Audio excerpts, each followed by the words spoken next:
daawadayaal ku soo dhawaada barnaamij gaara iyada oo lagu jiro xilligii xagaaga waxaa dalka Jabuuti ka soo xagaabaxa dad tiro badan iyada oo ay ka soo dhoofaan dadkaasi istaamada looga soo baxo dalka Jamhuuriyadda Somaliland. Haddaba telefishinka qaranka Somaliland ayaa booqday istaanada looga soo baxo dalka Jamhuuriyadda Somaliland. Halkan aanu haatan ku sugannahay waa istaanka Avenue Fantis loo yaqaano istaanka Hargeysa, waxaana ka dhoofaya dad tiro badan.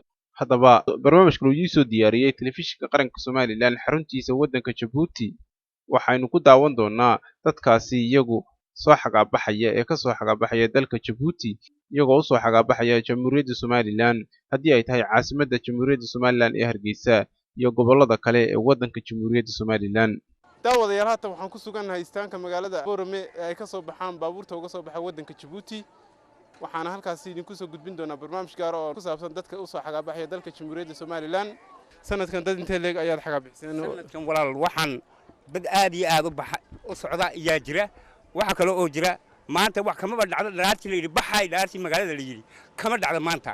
kaasuu noolkuna qaali aad u yahay oo qofku waa 8,000 ma garatay waa 8,000 5,000 iyo 600 waxa kale oo dheer baabuurada dadkii way qaad baabuurada intii faraha la ekaa waxba way ka qaadi waayeen. waxa soo galay meesha waaweynka dhigadheeru imika inuu qaado iyaa soo baxday.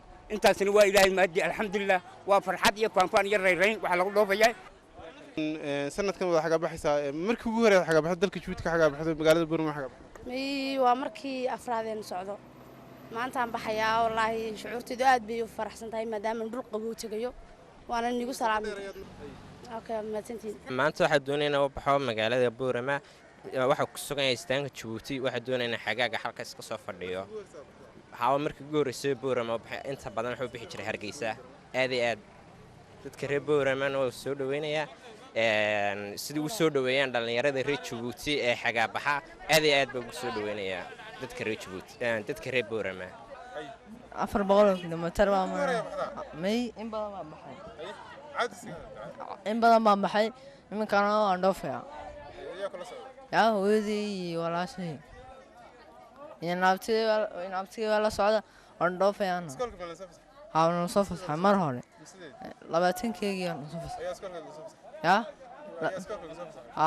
waxaana 13 waxaan ku dhex suganahay gaariga loo yaqaano Land Cruiser-ka ama qarangooga sida looga yaqaano dalka Jabuuti. waxaanu gaarigan u baxayaa magaalada Boorame. intaatan gaarigii ayaad ku dhex sugan tahay? gaarigan ku dhex suganahay marxaba waxaan u baxayaa gobolada Somaliland magaalada Boorame. halkan ku rajaweynaa waxa weeyaan ilaa inaan taga Arabsiyo wajaale gebi gobolada Somaliland inaan soo kormeero. maxamuud waxaad u xagaabaxaysaa magaalada Boorame waxaan haatan galabta oo ay saacadu ku beegatay 4 meelaha waxaad ka baxaysaa istaanka Jabuuti ee magaalada Boorame. istaanka Jabuuti ee magaalada Boorame waxa baxaya adala خير باركينا إن شاء الله. هاي. خير. وصبر يا. aad iyo aad baad u mahadsantihiin daawadayaal. waxaanu barnaamijka gaarka ah idinka soo tabinaynaa gaari ka mid ah gaariyaasha loo yaqaan qarangooga oo u soo baxaya magaalada Boorame. waxa uu gaarigaasi soo maraya masaafo dhan 447 kilomitir. waxaanu soo bixi doonaa dalka Jamhuuriyadda Somaliland gaar ahaan gobolka Awdal. waxaad arkaysaa lacagtii shilinka Somaliland haddii ay noqoto 1,000 shilin iyo 5,000 iyo lacag Itoobiyaan oo ay dadka xagaabaxaya sarifayaan. haatan waxaan la joognaa mid ka mid ah dumarka waaweyn ee sarifayaasha ka ah istaanka Jabuuti ee magaalada Boorame. waxaan ahay hooyo sariflay alxamdulilaahi rabbil caalamiin. dee waa ka kunka faran waxaan ku sarifnaa 30,000 boqolka riyaal Itoobiyaan kana waxaan ku sarifnaa 900 oo faran. waa ka imika muddo ilaa 7 sano sariflayha. daawadayaal waad la socotaa waxaan ku suganahay qarango waliba qolka eyga xagga dambe. waxaa halkan saaran ilaa 6 qof xagga dambe ayay saaraan dadka nimanka wadayaasha baabuurtu. dhinaca dambe gaariga Land Cruiser-ka ee loo yaqaan qarangooga waxay saaraan 6 qof. halka hore ilaa 12 qof ayay saaraan. marka dad ka mid ah ayaan wareysan. waxa ka baxaya Hargeysa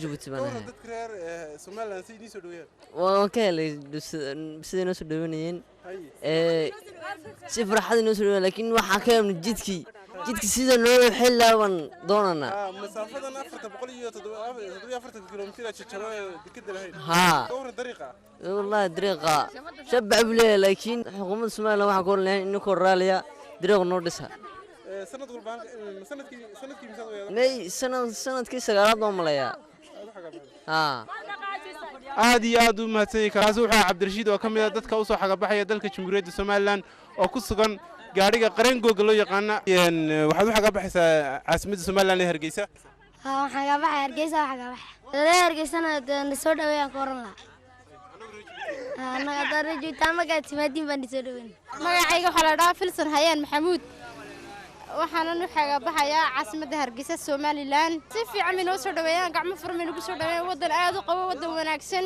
marka maanta baabuur laan dartiid baan qolkii ayga galay inta laga qaaday lacag qolkayga 5 kun malaga qaado faranka Djibouti waa lacag badan waa $30 ها sanadka soo baxa ay maanta waa sanad